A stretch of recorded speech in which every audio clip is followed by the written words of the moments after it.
How many of you like to be rejected?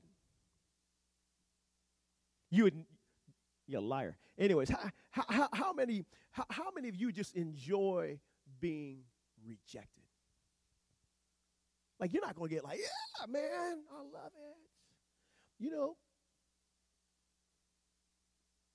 how about this? I think one of the worst feelings a person can experience, is a feeling of rejection or being left out. You know what I'm saying?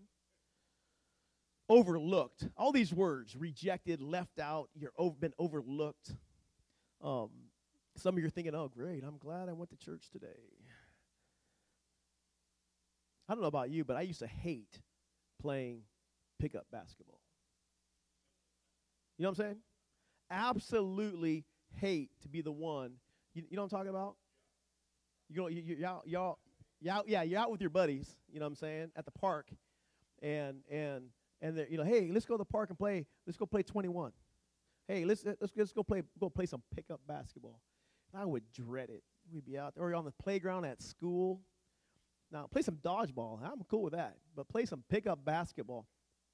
If you haven't noticed, I'm not the tallest guy in the room. And I'm not Spud Webb back in the day. You know what I'm saying? So I'm not the tallest. Hey, watch it. And I don't got hops, okay? And quite frankly, if you put a basketball in my hand, it's embarrassing. It's embarrassing. I am horrible at basketball. And I would be maybe like some of you. And some of you are just like stars and everything, so you don't even have no idea what I'm talking about. Like, I'm perfect in everything. What are you talking about? But I would be the guy who would be what? Picked last in basketball, sitting there or standing there. And like, oh, man. Okay, Jared, you're on my team. You know what I'm saying? I still think at night I'm still healing from those moments. You know, wake up and sweat at night like, pick me, pick me. It's never happened. It's probably why I turned to bodybuilding and lifting weights, because I can do that pretty good. I had someone just said, man, your quads are getting massive. I'm 5'5". I don't have to go down very far. It's pretty easy. No one likes to feel rejected. But today, we're going to look at a guy in the Gospels that absolutely and completely 100% deserved to be rejected. Now, before you start throwing stones at me, I'm like, man, Pastor, that's mean. He deserved to be rejected. Let me tell you right now, this guy will be the guy that you would not invite tomorrow night to watch the Seahawks play at your house. You might watch and let them watch the San Diego Chargers play, but you and I, or the Cowboys, or the 49ers, my goodness. All I got to say is this. This joker, you are not inviting to come over, eat Doritos and ding-dongs and watch the Seahawks play. You don't want to be around him. And we're going to see a beautiful story where Jesus actually did not give him what he deserved. We saw the video this morning. You know, Jesus didn't give this guy what he deserved, but because of his amazing grace, gave him something else. You find the story. It's not really a story, just a passage of Scripture in Luke chapter 19. Is anyone here named Zach? Good. Because I was about ready to ruin your day. You know what I'm saying? But Zach, I'll say Zach because it's easy. A man was there named Zach, who was a very important tax collector, and he was very wealthy, and he was wealthy. He wanted to see who Jesus was, but he was not able because he was too short to see above the crowd, feeling his pain, right? He ran ahead to a place where Jesus would come, and he climbed a sycamore tree so he could see him. When Jesus came to that place, he looked up and said to him, Zach, hurry and come down. I must stay at your house today. Verse 6. Zach came down quickly and welcomed him gladly. Verse 7. That's where the story gets a little weird. All the people saw this and began to complain. Jesus is staying with a sinner. It's not like a lot of Christians I know. A lot of churches. How can you know who's in your church anyways? You are. All the people saw this and began to complain. Jesus is staying with a sinner. But Zach stood and said to the Lord, I will give half of my possessions to the poor. And if I cheated anyone, I will pay back 4 times. Jesus said to him, salvation has come to this house today, because this man also belongs to the family of Abraham. So the Son of Man came to find lost people and save them. The whole reason of Jesus coming to the earth was to save you. Right? I have to help you understand who this guy was to really grasp the reaction of the crowd, the reaction of the people, and why they're like, you're going to his house?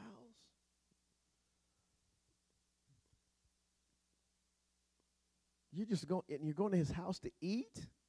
You know, eating is very relational. That's why on Sunday nights we want to have people sit down and eat together. It's kind of hard to eat when you eat with somebody, be mad at them at the same time. Everything okay? Yeah. Man, you look angry. I'm fine. You just hungry? Yeah. You know, another hard thing to do with somebody is pray with them and be mad at them at the same time. It just doesn't work. God, do what you can with her. If I see one more pair of shoes show up on my doorstep, I'm going to freak out, man. You know, that's a great promo, sweet Jesus. But they were angry, these people, because he was a tax collector. Now, for you and I, we're thinking a tax collector, so what? I mean, everybody has it's just a job. He's just doing his job. I can understand being upset because he's coming to get the money that's rightfully owed to the government. But, you know, we don't get mad at the IRS. You know, hey, what kind of life do you live, sir? Of course we do. But you know what I'm saying? You know, we just, IRS send, you know, you just do your taxes and you just angrily send the money away. You owe $1,926.14. And you're like, I don't see how I could owe $1,900. How? And it comes in the mailbox and you get it. Or you do your taxes and you got the money and it says, here, take it, give it away back to the government. And you're thinking, oh, please. See, I need healing. Not only am I short, I got issues, man. He's just a tax collector. What's the big deal? We need to understand something about Zach to understand why it was a big deal and why he was completely rejected from the community that he's in, and he deserved it. And that's weird. It's like they deserved it. He deserved it, and you would have thought so too. He was absolutely hated by the community he lived in. In fact, he was probably the most hated guy around. Zach, the chief tax collector. For lots of reasons, but let me give you two reasons, and you too will begin to have hatred for Zach. You know, you'll be like, oh, well, at least maybe not hatred, but you'll understand. In order to become a tax collector, okay, get this here. If you want to be a teacher, there's certain things you have to do, right? If you want to be a police officer, if you want to be a poster, there's things you have to do, right, to become this, to receive this job. You want to be an architect, you want to be a, you know, whatever job. There's things you have to do. Is that true? In order to become a tax collector, this is what you had to do. You had to bribe another tax collector to become a tax collector. That's how you became a tax collector. To be a tax collector, in essence, you had to be corrupt. That was the first kind of, what's that word I'm looking for? Prerequisite to the job? Bribery to another tax collector. So that's this one thing. Number two, if this one doesn't make your blood boil, nothing ever will in your entire life. Maybe number three will, but number two. The way you would collect taxes, way different than they do it today. This is how they would do it. The Roman government says you would owe a certain amount of money. And anything that you would collect above that was yours to keep. See what I'm saying? So the Roman government, you work with the Roman government. So they would say, Mike Murray owes $100. Go collect the $100 or whatever else you have over that, keep for yourself. Okay? So picture it this way. Imagine you're at home, you're a widow, and let's say the widow owes $100. Okay? You knock on the door, and you say, hello. And by that time, they're like, oh, here he is. It's Zach, right? I'm here to collect taxes you owe today, and you owe $150, right? She has no way to dispute this at all. There's no way. You know why? There's no mail system. There's no way. There's no way. The government says, she owes $100. Zach thinks, well, going on vacation, you owe $150. You know what she does? She gives you $150 because she has no way to prove it, no way to dispute it. This is Zach. This is what he does. He gives $100 to the Roman government. He pockets $50. That's exactly what the tax collectors did. And you know what? They all knew it. Some of us are thinking, that's a pretty good gig. You know what I'm saying? You can only imagine how much they hated the tax collector when he showed up. He could say, you owe $400, and there's nothing you could do about it but pay the $400. To make matters worse, I'm trying to paint a picture who Zach is and what was so beautiful for what Jesus did with Zach, okay? You have to understand it. Zach deserved rejection.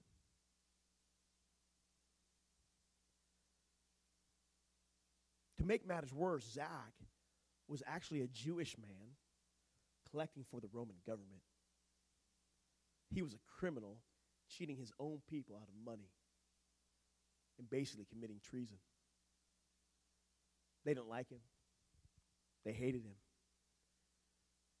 He was the one that was being used to give the Romans money so they can continue to oppress them.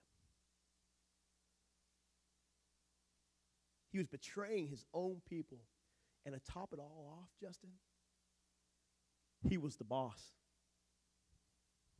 That's why it says he was the chief tax collector. Kind of getting the picture of who he was. Meaning this, not only did he get his own cut. Widow, you owe me $150. Give me that $50. I put it in my pocket so I can go on vacation. Not only did he get his own cut, he had other tax collectors that worked for him and underneath him.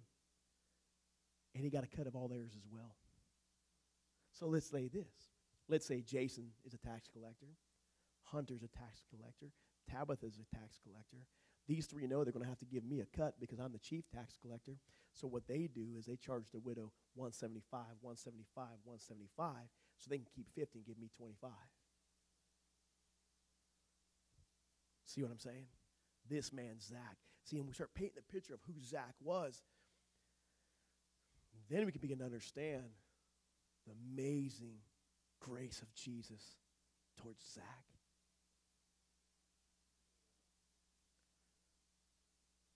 He was very wealthy.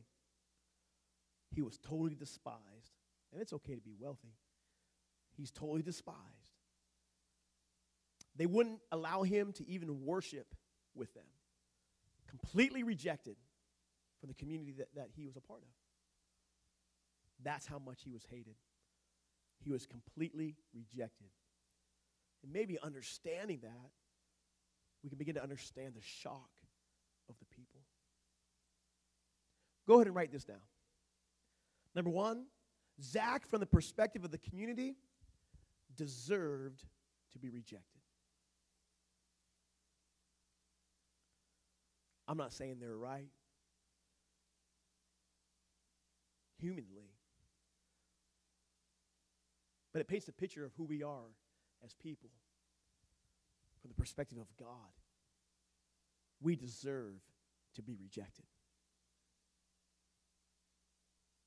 I think Zach, though he was probably one of the wealthiest men around, was tired of being hated, tired of feeling alone, tired of feeling guilty. One thing about rejection, it will wear you out from the inside out. I bet Zach was tired of the shame that he felt.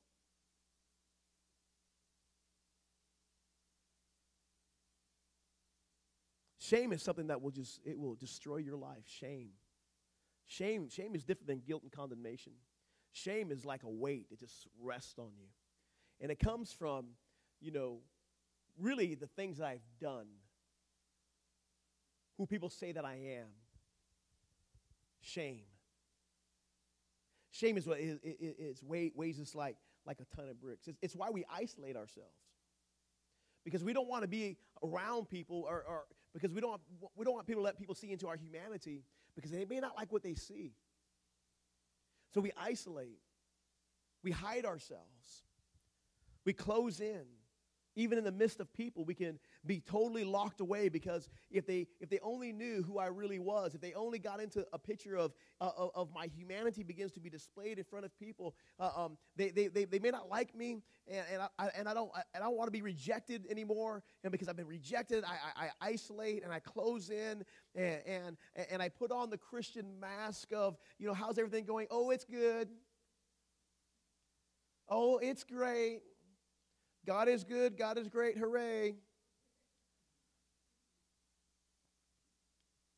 Because guilt, shame, and condemnation, it presses in us. And this is because we realize that the sovereign God of all, when we see the holiness of God, the beauty of God, and all that splendor and His majesty and all that greatness, and we look into our very heart, or we look into our very lives, and it comes to the realization, I don't deserve to be accepted by Him.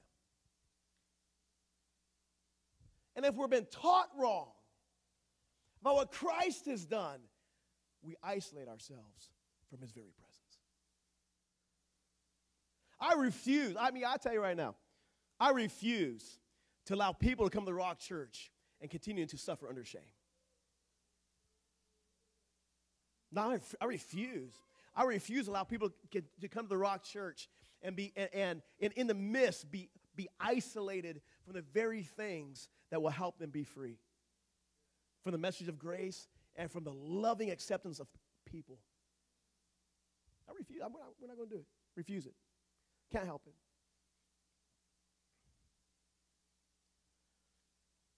What happens when we have been bound by shame, or we have been rejected from people? What we do many times is, when you're hurting and rejected by people, you really only got a couple of choices of what to do. Only two choices. If you've been rejected or hurt, there's only a couple things that Zach could do. There's only a couple things that you can do. Have you ever been rejected before? You only got a couple choices, okay? Two things. You can run back to people hoping they will approve of you. Have you ever been there before? You just, man, you've been rejected. You want to have friends. You want to have buddies. One of the biggest things that will cause a hindrance in our lives is being misunderstood, and what to do when you're misunderstood. You know what I'm saying?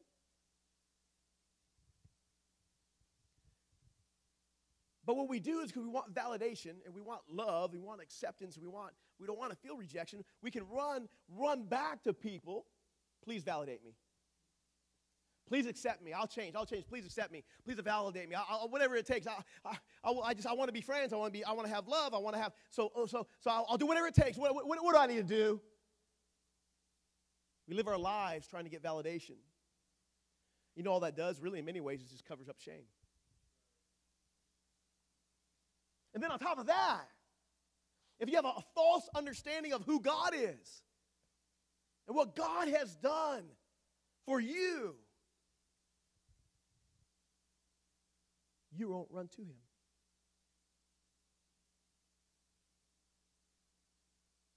And you feel disconnected from Jesus because of all I have done. How could God accept me? We can put ourselves into some pretty tough positions when we run to people in hope of acceptance and not Jesus, who has forever accepted us.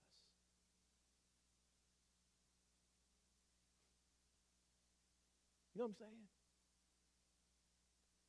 If we don't know how to run to Jesus, who has forever accepted us,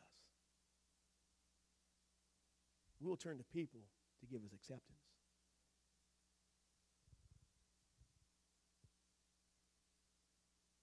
But I have good news for you today. The same Jesus that came by Zach's tree, he came looking for Zach. Many of us think we have to spend our whole life looking for Jesus when he's the one that looks for you. You know what I'm saying? I'm going to run to Jesus, I'm running to Jesus, I'm running to Jesus, okay, I'm going to pray, I'm going to read my Bible. You start thinking, what do you got to do? Read my Bible, read, do all that stuff. And the whole time is Jesus running to you, coming by your tree. Because you're too short, so you got to climb it. Because you're hiding yourselves in the leaves of religion. Because you're broken by shame, guilt, and condemnation. And the more we peel religion off of our church, the more we peel religion off of your life, the more we peel religion off of my life, the scarier it gets. Because it's hard to accept the truth that God accepts you for who you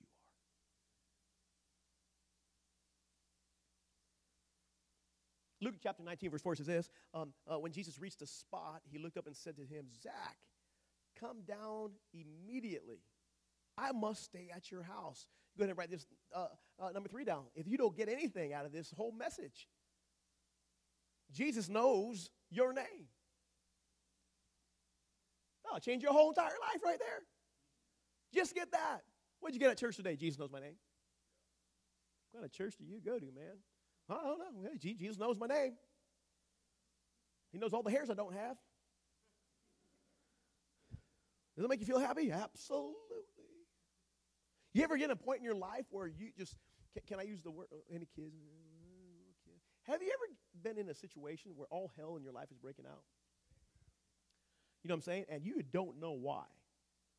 You know, some things we know why, right? It's like, you're dumb. You know what I'm saying?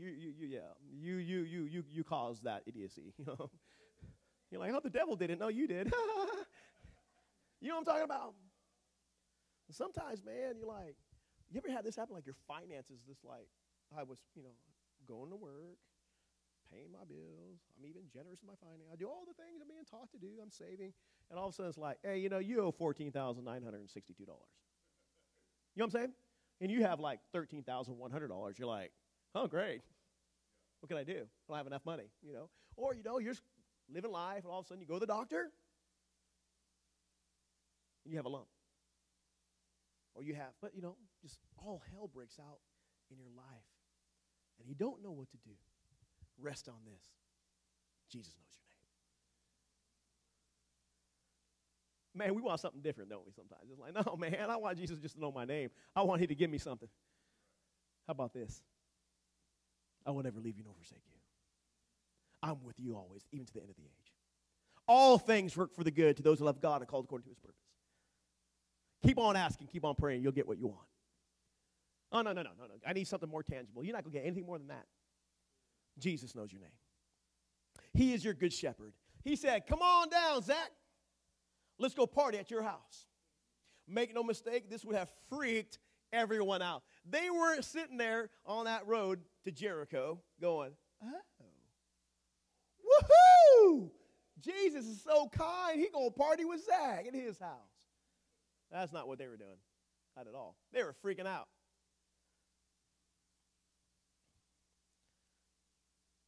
It's like when you walk into a church and see those types of people there. Like what types, Pastor? Those types. Like who? Like you.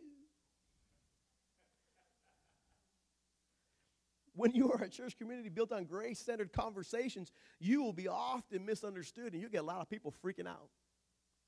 like these guys. They were freaking out. I just have this conviction. We have 98,000 people in our county that just needs to hear, I must stay at your house today. Wouldn't that be great if we can just boil down Christianity to just that? You know what Jesus says? He knows your name, and he just wants to stay at your house.